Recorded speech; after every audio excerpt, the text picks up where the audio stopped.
haine est plus forte que la raison, la haine est plus forte que même que l'autoconservation. Absolument. Hein. Il y a un point de rencontre entre l'islam et le christianisme. Je crois qu'il faut bien comprendre ça. Toute l'extrême gauche, toute l'extrême gauche est d'origine chrétienne. Ils reprennent exactement les mêmes concepts. L'indifférenciation, y compris sexuelle. L'égalitarisme, qui remplace la différenciation. Hein. L'égalitarisme, l'indifférenciation, l'universalisme, etc., sont des valeurs pauliniennes, sont des concepts pauliniens.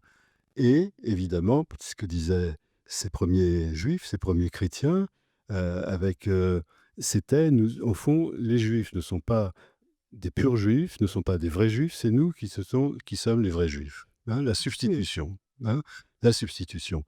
Et au fond, c'est le retour du refoulé dans l'extrême gauche, d'autant plus puissant qu'il nie cette origine.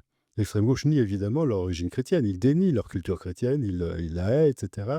Mais le retour du refoulé est d'autant plus fort qu'il l'incarne. Absolument. Hein, et c'est avec les mêmes valeurs, l'indifférenciation, et dans tous les domaines. Hein. Alors que le judaïsme représente ça, la différence des générations, la différence des sexes, la loi qui sépare, etc., qui juge, Tout à fait. hein, enfin, des limites à la jouissance, des limites, etc. Voilà.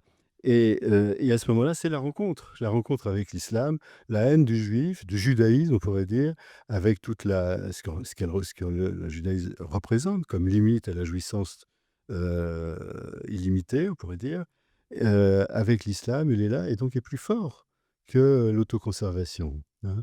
C'est le point de rencontre.